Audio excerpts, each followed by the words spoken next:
Hi, this is Justin from Tech65, and today we have here the PS Vita first look.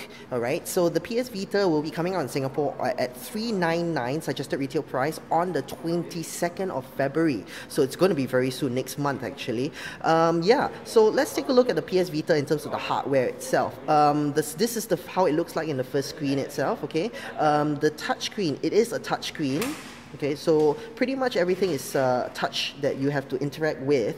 And of course you have the buttons over here, the standard buttons, and what's different is that now you have two knobs over here, which is the analog joystick, and of course you have the PlayStation button, the select button and the start button. One of the things that I don't like about it is it's at the side. I prefer it actually in the front, so that it's easier to actually press on it, but right now it's at the side and it's actually flushed with the device, so it doesn't pop out as much, so it makes it very difficult to actually press the thing. You have the two speakers here, alright, and let's take a look at the top over here. You have the PS Vita, the cartridge, which is available here.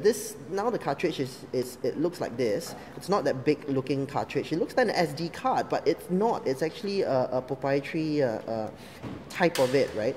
I would not be buying this kind of cartridges, and actually if you download the application, if you download the games on the PS Store, it's actually going to be slightly cheaper than you actually buy with the cartridge itself. The volume buttons are here, the power buttons are here, the left right buttons are here, still looks the same. Okay, behind, slightly different, we have this thing to actually cushion your middle finger when you, the two sides, okay? One of the things I don't like is that the fingers actually pops out a little bit here, if you can see. I don't know if I can show it to you, but it kind of pops out a little bit like that, right? Which I think it might, if it was slightly bigger, it would be nicer. Anyway, so this is the touch screen, or rather this is a touch sensitive back actually, which allows you to, another input for the PS for your games actually. So you can do a lot of interesting things, and a lot of new games are coming out with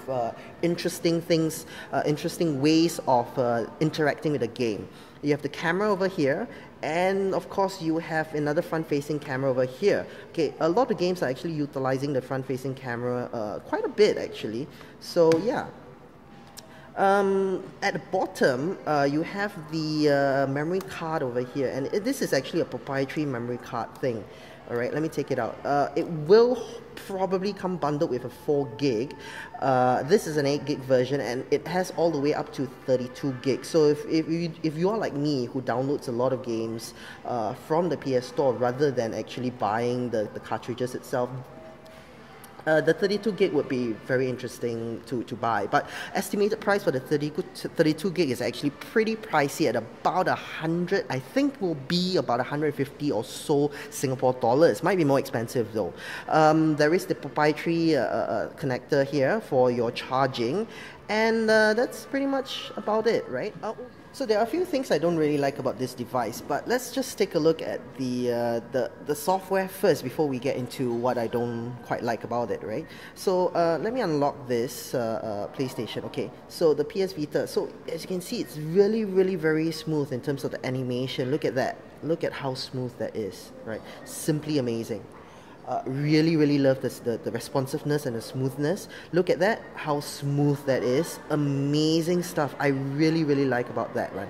Alright, so one of the interesting thing I want to show you about, right, is this application called Near, and it allows you to actually find people who are playing around you or nearby you, right?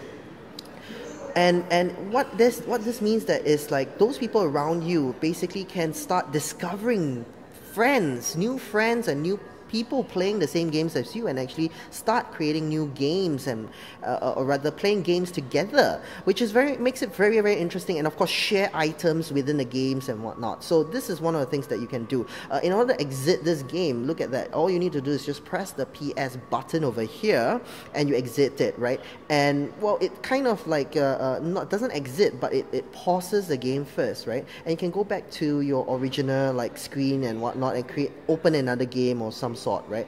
In order to close it, you see this fold over here. All you need to do is just fold it out there, and you see the animation. It's so smooth. It's so great, awesome. One of the things that I don't like about it, right, in this PS Vita, is that you can't control anything on the screen itself, right, on this home screen and whatnot, with the control buttons, right, the analog control buttons here, or even your analog joystick. So I don't really like about that.